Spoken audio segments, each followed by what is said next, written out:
Hello, আসসালামু আলাইকুম। আমার হাজবেন্ড শুধু বলে, আমি ব্যবসা শুরু করার পর থেকে বলে ওকে শুধু আমি ডিম আলু ভুনা করি। আজকে চিন্তা করছি ভিডিও করে বাবা আমি সেটা ইয়াতেই রাখবো, যাতে লোকজনকে দেখাতে পারি। এই হচপচের খাঁটি সরিষার তেল কিন্তু আমি দিয়ে দিলাম। খাঁটি সরিষার তেলে আজকে মাছ ভুনা করব।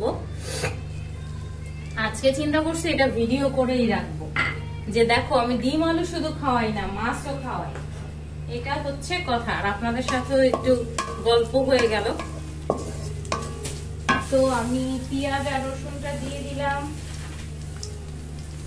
তার উপর একটা কাহিনী আছে, আমার তেল ছেটার প্রচুর ভয় আছে, সে কারণে একটু লবণ দিয়ে দিলাম, যাতে যাই হোক তেলটা আমার গায়ে পর্যন্ত না ছিটে আর কি। ফুল এই পেঁয়াজ হওয়া পর্যন্ত তো আর আপনাদের রাখলে হবে না, তাহলে ভিডিওটা অনেক বড় হয়ে যাবে।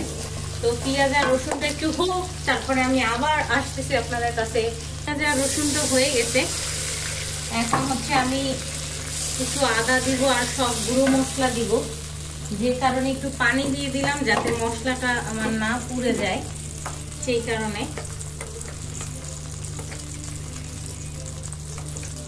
এতক্ষণ হচ্ছে লাল আটার কাজ করতেছিলাম, দেন এখন রান্না করতে চলে আসলাম। আবার ওই লাল আটার কাজ এখনো শেষ হয় নাই, সেটাতে যাব। একটু রসুন বাটা আর হালকা একটু আদা বাটা দিয়ে দিলাম। মাছ ভুনা সবাই পারে, জাস্ট গল্প করার জন্যই ইয়ে করা। এখন আমি হলুদ গুঁড়ো দিয়ে দিব। আপনারা হলুদ গুঁড়ো কে কেমন খান জানি না, আমি কিন্তু হলুদ গুঁড়ো অনেক বেশি খাই ভাই।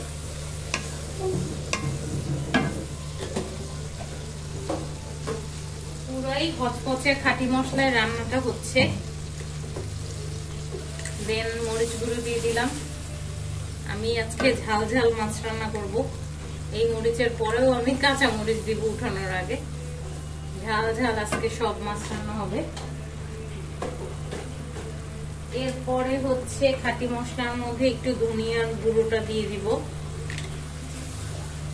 ধনিয়ার গুঁড়ো দিয়ে দিলাম।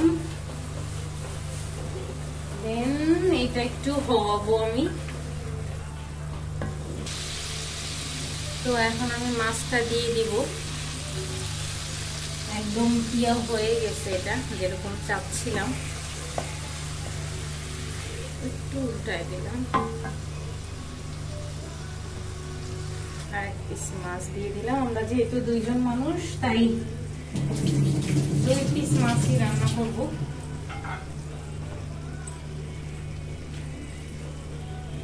আজকে প্রমাণ করেই ছাড়বো যে বিজনেস করলেও আমি নিজে তাকে শুধু ডিম আলু খাওয়াই না। এটা তো আজকে প্রমাণ করতেই হবে যেভাবে হোক। বাবা তুই একটু উল্টা উল্টা, এরকম দাগা দিস না। একটু মাছটা হোক তেলের মধ্যে, দেন আমি এটাতে পানি অ্যাড করবো। তো আপনাদের সবার দিনকাল কেমন চলতেছে আমাকে অবশ্যই কমেন্ট সেকশনে জানাবেন। বড়ই জানতে ইচ্ছা করতেছে। আমি তো বড় এই সব কাহিনীর ভিতরে আছি, দেখতেছি আমি। যাই হোক, আলহামদুলিল্লাহ সবকিছুর জন্য। সব খাঁটি মশলাই এবং খাঁটি সরিষার তেলে হটপট অনলাইন শপে রান্না হচ্ছে, আলহামদুলিল্লাহ। ওকে, তেলটা উপরে উঠে গেছে। এখন আমি পানি দিয়ে দিব। আবার শেষ পর্যায়ে হাজির হয়ে যাব আমি। এটা হোক, সেই পর্যন্ত আমার সাথেই থাকুন। মাছ আমার শেষ পর্যায়ে চলে আসছে, আর আমিও আপনাদের সামনে আবার হাজির হয়ে গেছি। আমি কাঁচা মরিচটা কাটবো না, কাটলে যে জিনিসটা হবে সেটা হচ্ছে ঝালটা বেশি বেরোবে, সেই কারণে কাটবো না। ঝাল আরো কমাই দিই, কারণ আমার কাঁচা মরিচ এবং ধনিয়া পাতা দুইটাই তো হইতে হবে। সেই একটা রং আসছে, সেই গরম ভাতে ভালো লাগবে। বেসিক্যালি ব্যাপারটা হচ্ছে আমার কোনো হেল্পিং হ্যান্ড নাই।